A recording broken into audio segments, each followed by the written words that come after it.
Welcome to the Sustaining Life. My name is Catherine Harger, and today we're going to be making a 100% Einkorn sourdough starter. To make this beginner friendly, I've got some all-purpose Einkorn flour that I got from Grand Teton Ancient Grains. I buy all of my wheat berries and Einkorn flour exclusively from Grand Teton Ancient Grains because they are a regenerative, organic, and US-based family-owned farm. So if you value supporting American family-owned businesses and knowing exactly what's in your food and cooking from scratch, I highly recommend Grand Teton Ancient Grains. And of course they have lots of different options besides just Einkorn. So go ahead and check them out at ancientgrains.com. This is day one of my 100% Einkorn sourdough starter. So we are going to begin with 50 grams of all-purpose Einkorn flour and 38 grams of warm filtered water. Now the reason we want it to be warm is because that will give it the best environment for fermentation. We want that natural yeast to develop, and warmth promotes that. My house is currently at 70 degrees and the water is probably about 75 or 80 degrees. You can use cold water, it's just going to take longer to ferment. And since we are trying to give this Einkorn sourdough starter the strongest start possible in its fermentation, then we want to keep that water warm. And the reason why it needs to be filtered is because we need it to be chlorine free.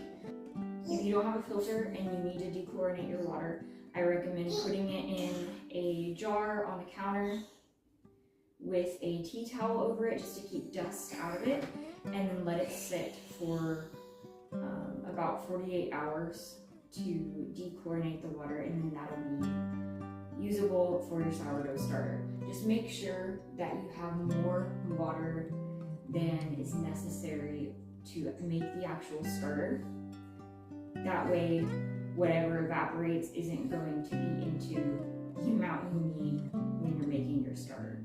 We will be using 50 grams of our all-purpose Einkorn flour and 38 grams of water. And this gives us a 75% hydration to our Einkorn sourdough starter. So to start, I'm just going to turn my scale on and zero out my jar so that when I'm weighing my water and my flour, the jar is not factored into the weight.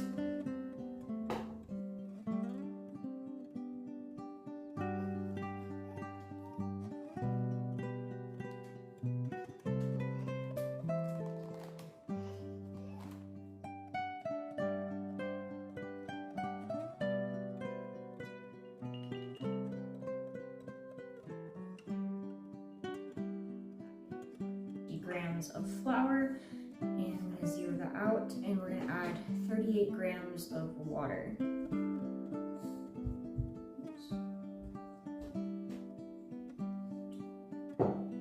just going to give that a good stir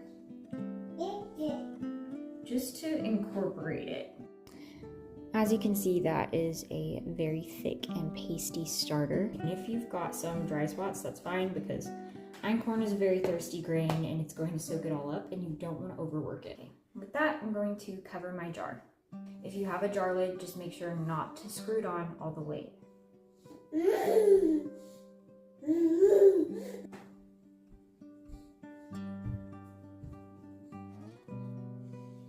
Just kind of pull that a little tighter around there.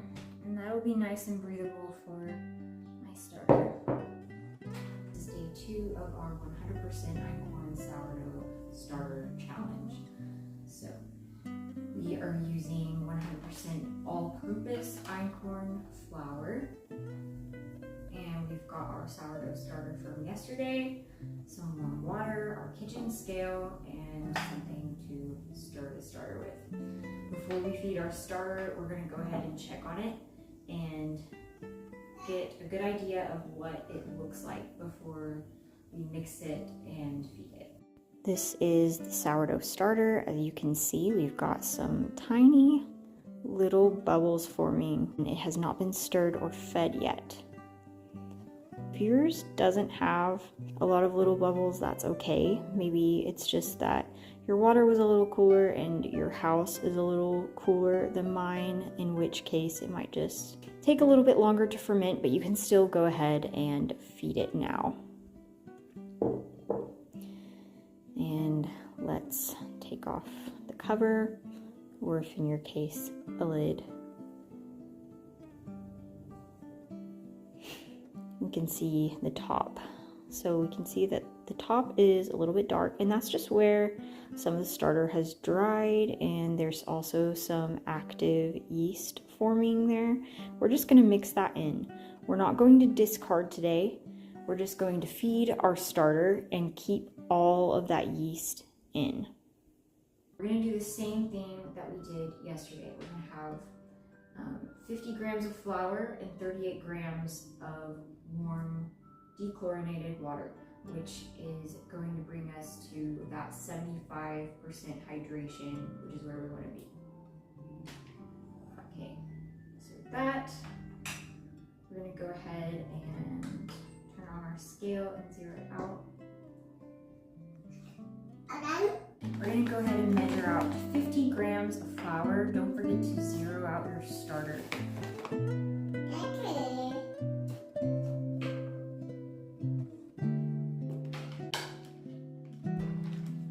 Zero that out and add 38 grams of water.